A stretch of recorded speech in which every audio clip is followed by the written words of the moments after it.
चार राजकुमार जो पत्थर बन गए, भाग 1। जय श्री कृष्ण। राधे राधे।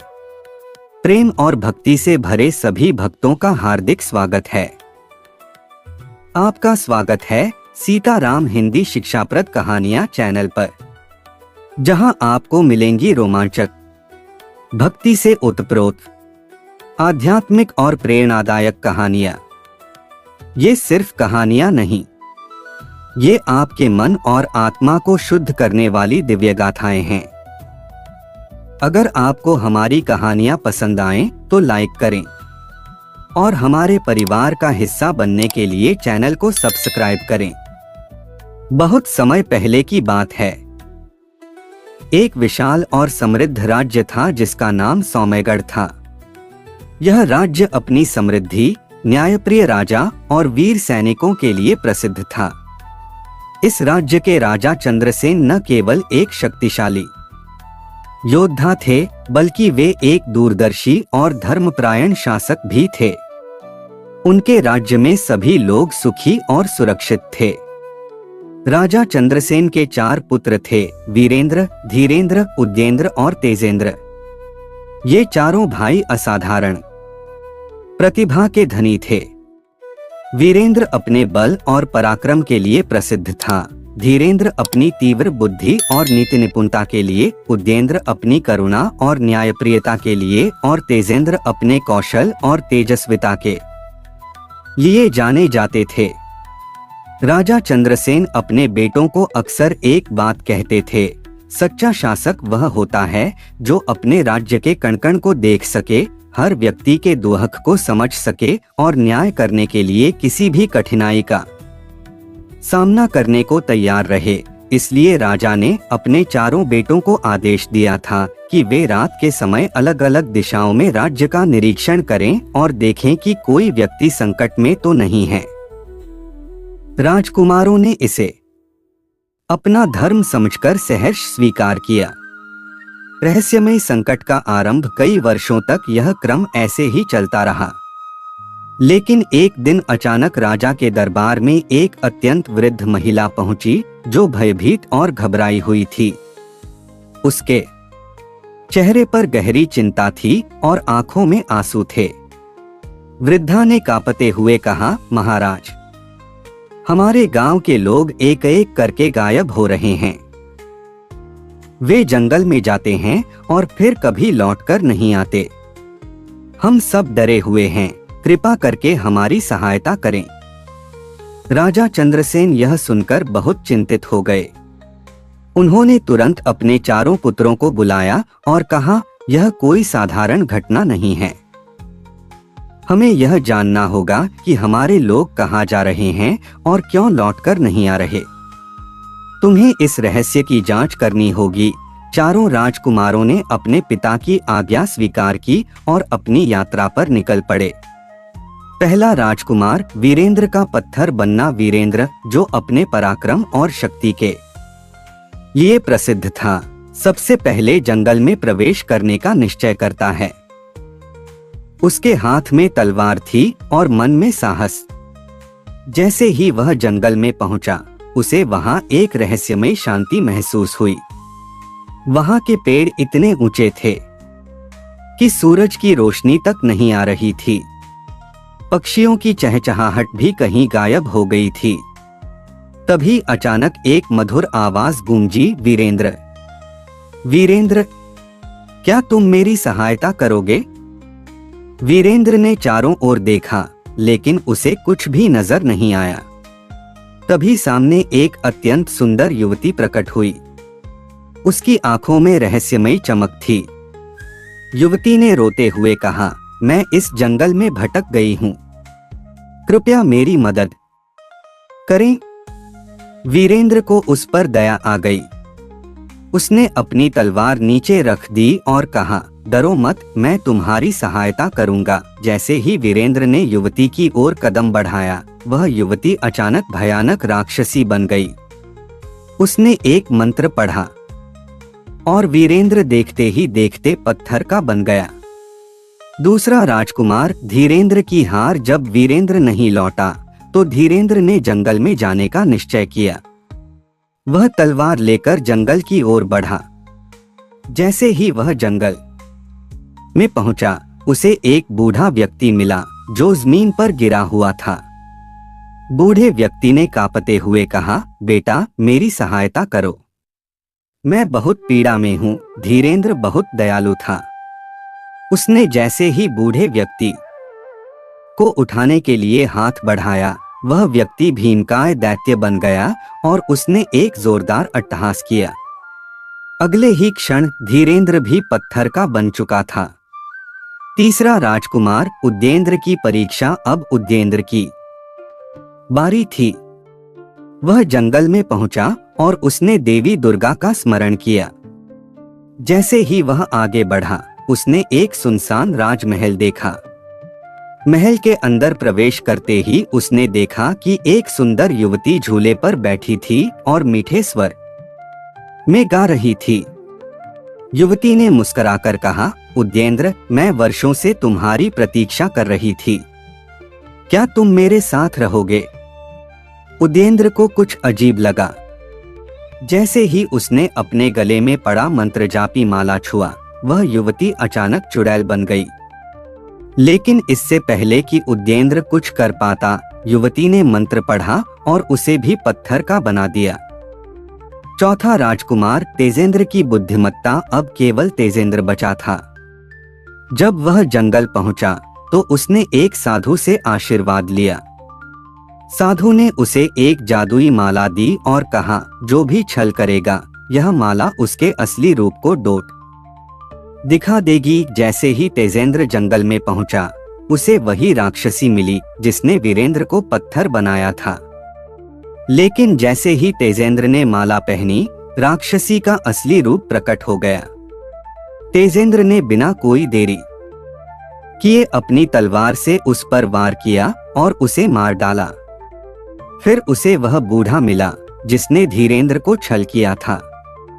तेजेंद्र ने माला उसकी ओर फेंकी और वह भीमकाय राक्षस बन गया। तेजेंद्र ने उसकी भी हत्या कर दी। अब वह राजमहल पहुंचा जहां उद्येंद्र को छल से फंसाया गया था। तेजेंद्र ने मंत्र पढ़कर राजमहल का जादू नष्ट कर दिया और चुड़ैल का अंत कर दिया। राजा की खुशी और राज्य का गौरव। जब चारों राजकुमार अपने राज्य लौटे तो राजा और पूरी प्रजा बहुत प्रसन्न हुई। राजा ने तेजेंद्र की बुद्धिमानी की बहुत प्रशंसा की और उसे राज्य का उत्तराधिकारी घोषित कर दिया। इसके बाद चारों भाइयों ने मिलकर राज्य को और भी शक्तिशाली बनाया। राज्य में फिर कभी कोई विपत्ति नहीं आई और वहां के लोग सुख शांति से रहने लगे। शिक्षा। इस कहानी से हमें यह सीख मिलती है कि केवल पराक्रम ही नहीं, बल्कि बुद्धिमानी और सतर्कता भी आवश्यक होती है। छलकपट की पहचान करके ही हम विपत्तियों से बच सकते हैं। भाग 2 में जानिए तेजेंद्र किस तरह अपने भाइयों को जीवित करता है और कैसे इस श्राप का रहस्य सुलझता है। पिछले भाग में आपने पढ़ा और सुना, 4 राजकुमारों में से 3 वीरेंद्र, धीरेंद्र और उद्येंद्र एक रहस्यमय जंगल में जाकर पत्थर बन गए। केवल तेजेंद्र बचा था जिसने अपनी बुद्धिमत्ता और साधु द्वारा दी गई जादुई माला की मदद से राक्षसों और चुड़ैलों को परास्त किया। अब सवाल यह था कि क्या वह अपने भाइयों को दोबारा जीवित कर पाएगा। आइए जानते हैं आगे की कहानी। तेजेंद्र का संकल्प। तेजेंद्र ने जंगल के सभी राक्षसों को नष्ट कर दिया था, लेकिन उसके सामने सबसे बड़ी चुनौती थी अपने भाइयों को फिर से जीवित करना। वह उस स्थान पर गया जहां वीरेंद्र, धीरेंद्र और उद्येंद्र पत्थर बने हुए थे। तेजेंद्र ने अपनी तलवार उठाई और भगवान शिव का ध्यान किया। हे महादेव, यदि मैंने यह युद्ध धर्म के लिए लड़ा है तो कृपया मेरे भाइयों को पहले जैसा बना दें। लेकिन कुछ भी नहीं हुआ। तभी तेजेंद्र को याद आया कि जंगल में एक रहस्यमय सरोवर था जिसके जल में अमृत तुल्य शक्ति थी, किंतु वह सरोवर एक भयंकर नागराज के नियंत्रण में था। नागराज का भयानक श्राप। तेजेंद्र सरोवर की ओर बढ़ा, लेकिन जैसे ही वह वहां पहुंचा, अचानक पूरा जंगल हिलने लगा। एक भयानक गर्जना के साथ नागराज वासुकी प्रकट हुआ। उसकी आंखों में क्रोध था और उसकी आवाज गगनभेदी थी। मूर्ख मानव, तू इस जल को लेने आया है। यह असंभव है। यह जल केवल उन्हीं को मिलता है जो असली परीक्षा में खरे उतरते हैं। तेजेंद्र ने निडर होकर कहा, मैं अपने भाइयों को बचाने आया हूँ। अगर परीक्षा देनी होगी तो मैं तैयार हूँ। नागराज ने हंसते हुए कहा, अच्छा तो सुनो मेरी शर्त। यदि तुम मेरी दी हुई 3 परीक्षाएं पार कर लोगे तो मैं तुम्हें जल दूंगा। यदि असफल हुए तो तुम भी अपने भाइयों की तरह पत्थर बन जाओगे। तेजेंद्र ने बिना कोई डर दिखाए सहमति दी। पहली परीक्षा, साहस की कसौटी। नागराज ने अपनी आंखें बंद की और एक विशाल अग्निकुंड प्रकट हो गया। इस अग्निकुंड में कूदो और बिना जले बाहर आओ, नागराज ने कहा। तेजेंद्र ने साधु द्वारा दी गई माला को अपने गले में कसकर पकड़ा और बिना किसी संकोच के अग्निकुंड में कूद गया। जैसे ही उसने आंखें खोलीं, उसे वहां एक पुष्पों से भरा सुंदर उपवन दिखाई दिया। यह देख नागराज मुस्कुराया, अच्छा, तुमने अग्नि को जीत लिया। अब दूसरी परीक्षा के लिए तैयार हो जाओ। दूसरी परीक्षा, धैर्य की शक्ति। अब नागराज ने अपनी फूंक से एक विशाल ब्रह्मलोक उत्पन्न किया। वहां तेजेंद्र के सामने उसकी माँ, पिता और भाइयों की दुरख भरी छवियां उभर आईं। तुम्हारी माँ तड़प रही है। तुम्हारे पिता बीमार हैं। तुम्हें तुरंत राज्य लौटना होगा, नहीं तो सब खत्म हो जाएगा। तेजेंद्र को एक क्षण के लिए चिंता हुई, लेकिन फिर उसे समझ आ गया कि यह सब माया है। उसने अपनी आंखें बंद की और मन ही मन महादेव का स्मरण किया। जैसे ही उसने आंखें खोली, ब्रह्मलोक गायब हो गया। नागराज ने सिर झुकाया, बहुत अच्छा। अब अंतिम और सबसे कठिन परीक्षा के लिए तैयार हो जाओ। तीसरी परीक्षा, बलिदान की कसौटी। नागराज ने कहा, अगर तुम्हें अपने भाइयों को जीवित करना है तो तुम्हें अपना जीवन बलिदान करना होगा। तेजेंद्र बिना एक पल गवाए बोला, यदि मेरे प्राणों से मेरे भाई जीवित हो सकते हैं तो मैं सहर्ष यह बलिदान देने को तैयार हूँ। जैसे ही तेजेंद्र ने अपनी तलवार उठाई और अपने हृदय पर वार करने की कोशिश की, नागराज ने उसका हाथ पकड़ लिया। बस, तुमने सिद्ध कर दिया कि सच्चा प्रेम और निस्वार्थता क्या होती है। मैं तुम्हें और तुम्हारे भाइयों को जीवन दान देता हूँ। पुनर्जन्म और विजय। नागराज ने सरोवर से एक कलश भरा और तेजेंद्र को दिया। तेजेंद्र ने दौड़ते हुए अपने भाइयों के ऊपर जल छिड़का। कुछ ही क्षणों में पत्थर की मूर्तियां दरकने लगीं और वीरेंद्र, धीरेंद्र और उदयेंद्र फिर से जीवित हो गए। तीनों भाइयों ने तेजेंद्र को गले लगा लिया और भावुक होकर कहा, भाई, तुमने हमें नया जीवन दिया। हम सदा तुम्हारे ऋणी रहेंगे। राज्य में लौटकर हर्षोल्लास। चारों भाई जब महल पहुंचे तो पूरे राज्य में हर्ष का माहौल था। राजा चंद्रसेन ने भावुक होकर कहा, तेजेंद्र, तुमने न केवल अपने भाइयों को बचाया बल्कि यह भी सिद्ध किया कि सच्चा राजा केवल बल से नहीं बल्कि बुद्धि, धैर्य और प्रेम से भी जीतता है। इसके बाद तेजेंद्र को राज्य का युवराज घोषित किया गया। राज्य में फिर कभी कोई संकट नहीं आया और वहां सदा सुख शांति बनी रही। शिक्षा 1। सच्ची शक्ति केवल बाहुबल नहीं बल्कि बुद्धिमत्ता, धैर्य और प्रेम में होती है।